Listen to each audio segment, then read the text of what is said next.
Được silver nó nữa, non cái kia nữa, giờ biết học chợ kia nó nữa, cái gì nữa, cái gì sụt tê chúa ngầu xí nữa nó, ta tiền nữa.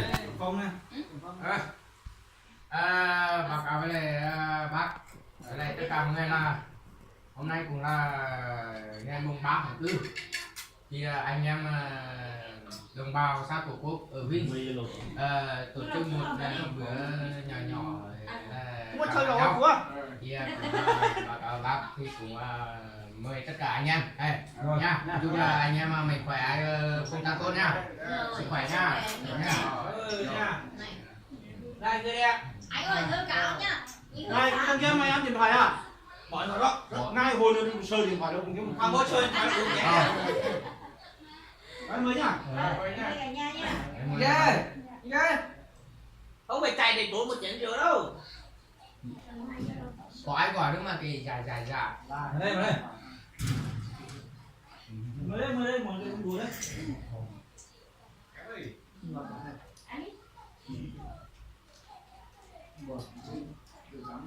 Tên gì này? Tên gì này? Bên cạnh này tên gì này?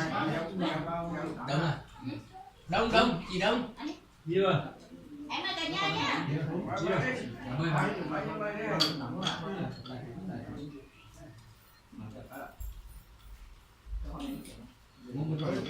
Ông là chưa chặt rơi đâu hả? Giờ. Đừng đi quần ra cho. Tôi nghĩ là sai nó thế, cứ dính đi cho thấy nó là này. Dạ. Chị lo chủ. Nó nữa, biết non cái nữa, non một chi vào ta nữa. Nhưng mà hai giảm đưa thì tự dưng nói như vậy nữa, nói ngược, nói lưng mà Ăn tại giang cái là nóng này. Không yên nha. Ăn tại giang cái phân kia. Má con về đọc có đi nói đó con. Ai ăn mà Nè tôi gọi ông Tư cho. Anh đợi chứ có vợ không? đâu ai trong chị con em. Em này Chồng em. chứ là chi đó. Trong chuyện là Tôi mắm á. Có ăn cháo luôn có. Tông na. Cho tí đây, Chó. Chó gì à? Mới nha. Nhấn đi. Đi ăn đi. Chú con trai coi để nó phải con. Thôi xí. Tạm nữa nữa. Không kéo. Nếp có cái Đúng đúng rồi, không? đúng. Đúng. Đúng à. Đúng chưa? Lâu lâu anh em phải đến tổ chức thế này để đấy bỏ ngoài đấy. Ông Tư ơi. Có một bác bây giờ như ông Ram ở trong cho cái hồi